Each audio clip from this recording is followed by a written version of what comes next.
Hello, everybody, and welcome back to another Mr. Farney Earth Science video. Here for the last video in our earthquake unit.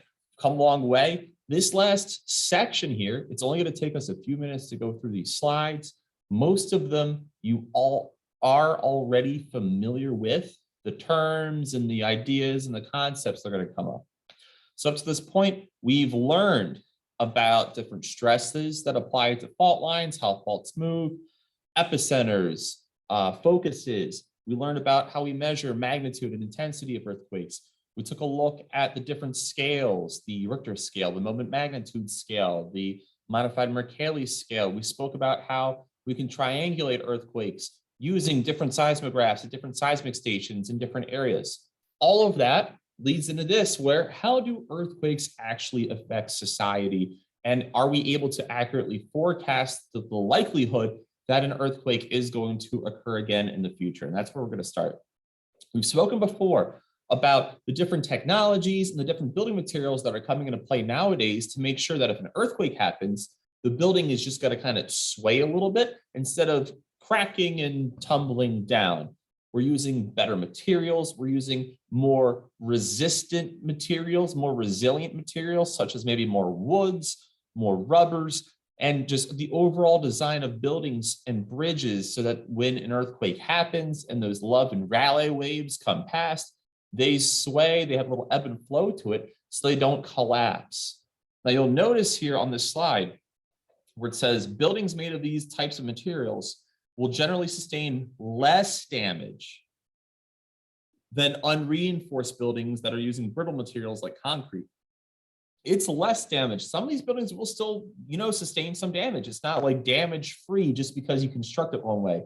It's just there to help buildings protect themselves from complete structural failure and just kind of mitigate it and keep it to just minimal structural failure. So how do earthquakes affect society? We're building things differently. We're building things more safe with different materials. That way, those that live in earthquake susceptible areas can be safer if any of these things were to occur.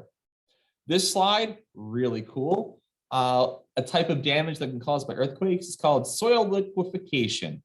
It's a really neat phenomena that happens during earthquakes where the ground itself behaves like a liquid. That solid ground starts moving much more fluid, and buildings like the one here pictured on the left, they're losing that stable foundation. They're very much more likely to tilt or topple over because of the type of material that they were constructed upon.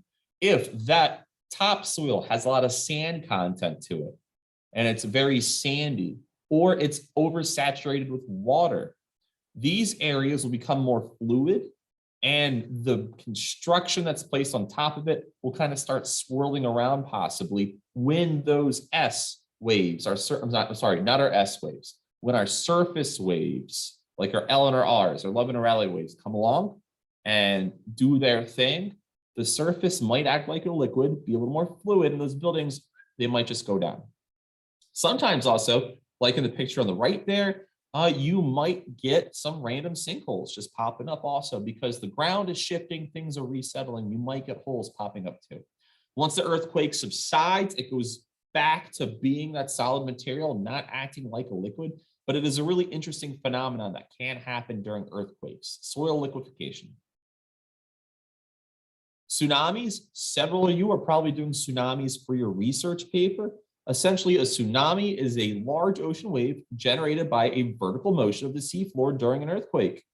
I love this picture right here, this left one that my mouse is kind of circling around on, where it says tsunami wave formation. You have a fault line here. You have those little, like, what do you call them? Like wave circles coming out from the focus. You see the direction of crust movement on the right-hand side, how it's going up a little bit, creating this water mound in the middle, and then that wave emanates from that way, going out in all directions. Now, tsunami waves are interesting in that if you are in the open water when a tsunami passes you, you might not even know that that tsunami passed you by. It might just feel like, oh, my boat just went up and down a little bit in the water.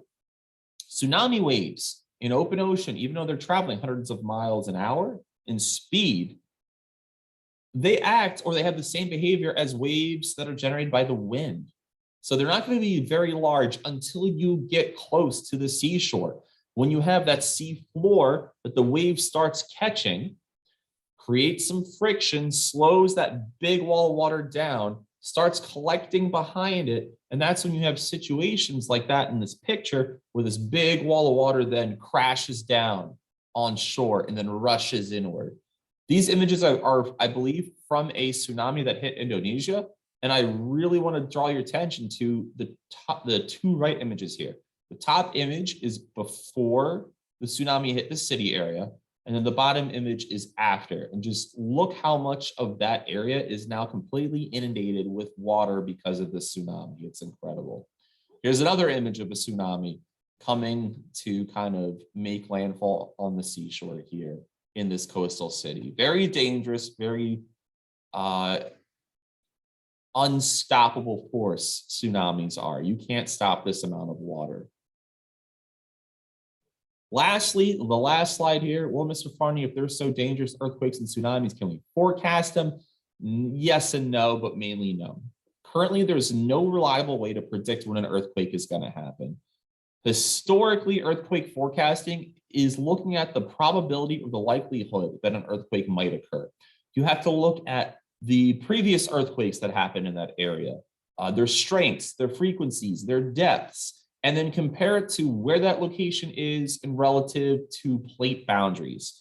With all that information put into place, scientists can more accurately say, hey, this area is more susceptible to earthquakes, but I cannot walk outside and say, we're going to have an earthquake in California on Tuesday, December 22nd. It's just the likelihood of that happening is unlikely. You can't forecast that. But by using past historical models, scientists can say, hey, California is very susceptible to these type of earthquakes. Be advised that it could happen anytime.